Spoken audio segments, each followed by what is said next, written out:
Bonjour à tous. Aujourd'hui, nous allons parler du mouron blanc, une plante discrète mais abondante et une comestible délicieuse. On le connaît aussi sous le nom de mouron des oiseaux ou étoile terrestre. Le nom mouron des oiseaux vient du fait que les oiseaux, notamment les moineaux et les poules, raffolent de cette plante. Observant cela, les humains ont commencé à l'inclure dans leur alimentation. Il est souvent considéré comme une mauvaise herbe, car il peut être envahissant au jardin. Néanmoins, il mérite d'être connu. Le mouron blanc, Stellaria media, appartient à la famille des Caryophyllacées.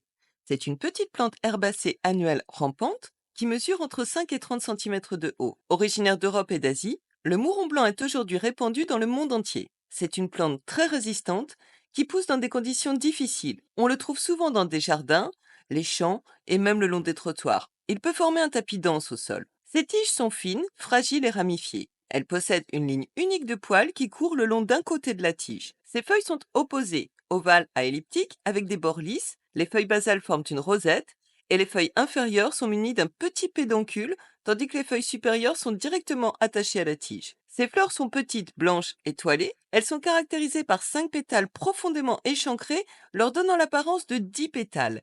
Les fleurs restent ouvertes pendant la journée et se ferment la nuit. Elles apparaissent pratiquement toute l'année, sauf en période de gel. Les graines sont petites et brunâtres et peuvent rester viables dans le sol pendant plusieurs années. Elles se propagent rapidement, dispersées par le vent et l'eau. Le mouron blanc peut germer, fleurir et produire des graines en quelques semaines seulement. Cette rapidité de cycle contribue à sa réputation de mauvaise herbe difficile à contrôler. Alors, je vais faire un aparté pour dire quelques mots sur le mouron rouge, qui lui ressemble vraiment. Le mouron rouge, également connu sous le nom scientifique Anagallis arvensis, est une petite plante herbacée annuelle, souvent vue comme une mauvaise herbe, qui appartient, elle, à la famille des primulacées. Le mouron rouge est une plante basse et ramifiée, atteignant généralement entre 10 et 30 centimètres de hauteur. Les tiges sont fines, anguleuses à section carrée et souvent étalées ou légèrement dressées. Elles sont totalement glabres, sans poils. Les feuilles sont toutes opposées et sessiles, c'est-à-dire directement attachées à la tige sans pédoncule et de forme ovale à lancéolée. Elles sont sans poils et ont des marges lisses. Elles présentent des petits points foncés en dessous. Les fleurs sont petites avec des pétales rouges orangés, parfois bleus ou roses, disposés en étoiles. Elles mesurent environ 5 à 8 mm de diamètre et sont portées individuellement à l'aisselle des feuilles. Les fleurs se ferment en cas de mauvais temps ou en fin d'après-midi.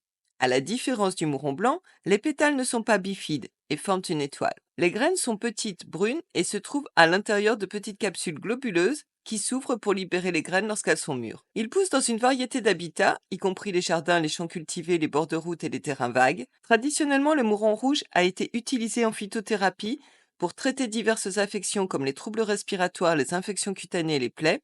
Cependant, il contient des saponines toxiques et doit être utilisé avec prudence. En raison de cette toxicité, le mouron rouge n'est généralement pas consommé par les humains ou par les animaux. Il est donc important de le manipuler avec soin et de ne pas le consommer sans avis médical. Le mouron rouge peut être identifié facilement par ses petites fleurs rouges orangées, ses feuilles opposées et ses tiges anguleuses. On revient au mouron blanc. Dans l'Antiquité, le mouron blanc était déjà connu des anciens Grecs et Romains qui l'utilisaient pour traiter les affections cutanées et les inflammations. Au Moyen Âge, le mouron blanc était largement utilisé dans les jardins de plantes médicinales des monastères. Les herboristes médiévaux le prescrivaient pour soigner les plaies, les furoncles et les ulcères. Il était également consommé comme légume en période de famine et utilisé comme fourrage pour les oiseaux domestiques. En médecine traditionnelle chinoise, il était utilisé pour ses propriétés rafraîchissantes et détoxifiantes, tandis que les anciens Égyptiens l'utilisaient pour ses propriétés apaisantes sur la peau. Le mouron blanc est une véritable mine de nutriments. Il est riche en vitamines A, C et E et en minéraux essentiels tels que le magnésium, le potassium, le calcium et le fer. Ses principales propriétés médicinales sont: le mouron blanc est anti-inflammatoire. Les cataplasmes de mouron blanc sont utilisés pour apaiser les irritations cutanées, les démangeaisons, les éruptions et l'eczéma. Il est vulnéraire. En application externe, il aide à la guérison des plaies et des coupures grâce à ses propriétés cicatrisantes. Il est d'ailleurs utilisé en phytothérapie moderne, dans les crèmes et les onguents. Le mouron blanc est diurétique. En infusion, il favorise l'élimination des toxines et aide à traiter les infections urinaires et les rétentions d'eau. Enfin, le mouron blanc est digestif. Une infusion de mouron blanc peut aider à soulager les ballonnements et les indigestions. Le mouron blanc est comestible dans son intégralité. Ses feuilles tendres peuvent être consommées crues ou cuites. Les jeunes feuilles et tiges peuvent être ajoutées aux salades pour leur texture croquante et leur saveur douce et légèrement sucrée. Ces feuilles sont vraiment petites. Aussi conseille-t-on de ciseler intégralement la plante, feuilles et tiges. Personnellement, je ne mets que les petites feuilles, car sinon je trouve que ça fait trop de tiges et que c'est moins agréable à manger. Les feuilles et les tiges peuvent être ajoutées aux soupes, aux omelettes ou au potage pour enrichir leur goût et leur valeur nutritive, ainsi que dans les jus et les smoothies. On peut aussi utiliser le mouron blanc pour préparer des pestos et des sauces, et il rajoutera une saveur fraîche et herbacée au plat. La récolte du mouron blanc est simple et peut se faire tout au long de l'année, à condition qu'il ne gèle pas. Assurez-vous bien qu'il s'agit de mouron blanc et non de mouron rouge. Le plus simple, c'est de vérifier la couleur des fleurs, et s'il n'est pas en fleurs et que vous avez le moindre doute, à ce moment-là, abstenez-vous de cueillir. Il faut choisir les plantes jeunes et tendres, idéalement avant qu'elles ne commencent à fleurir, mais suffisamment développées quand même. La récolte peut être fastidieuse, car le mouron blanc est une plante avec des toutes petites feuilles. Une fois récolté, il faut le rincer soigneusement sous l'eau pour enlever toute trace de saleté ou d'insectes, et on peut ensuite utiliser les feuilles fraîches dans le plat. Si vous préférez les cuire, faites-les blanchir rapidement dans de l'eau bouillante pendant 1 minute, puis vous les égouttez, vous les rincez à l'eau froide pour stopper la cuisson. Les feuilles et les tiges peuvent être séchées à l'air libre, dans un endroit ombragé et bien ventilé. Une fois sèches, elles peuvent être conservées dans des bocaux hermétiques à l'abri de la lumière. Et pour préparer une infusion de mouron blanc, on utilisera environ 1 cuillère à soupe de feuilles sèches pour une tasse d'eau bouillante. On laissera infuser pendant 10 à 15 minutes, et puis on filtrera avant de consommer.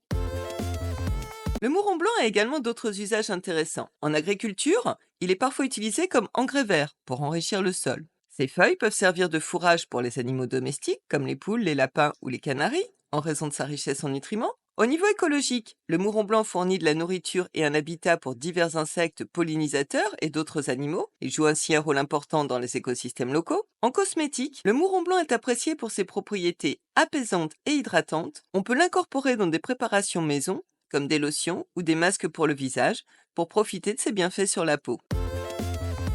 Bref, vous l'aurez compris, le mouron blanc est une jolie petite plante d'un vert tendre avec des petites fleurs blanches caractéristiques, qui peut être un petit peu long à ramasser, à nettoyer et à préparer, mais qui récompense largement nos efforts, car il a une saveur particulièrement douce en cuisine. C'est vraiment une excellente comestible. On peut le récolter aussi dans les murs de pierre, car il s'y développe souvent, et de cette façon on est sûr qu'il est exempt de toute déjection animale. Le mouron blanc reste une de mes plantes préférées dans les salades sauvages printanières. Au jardin, malheureusement, je n'ai que du mouron rouge, quasiment. Alors, n'oubliez jamais de bien vérifier l'identification de la plante avant de l'accueillir. À bientôt!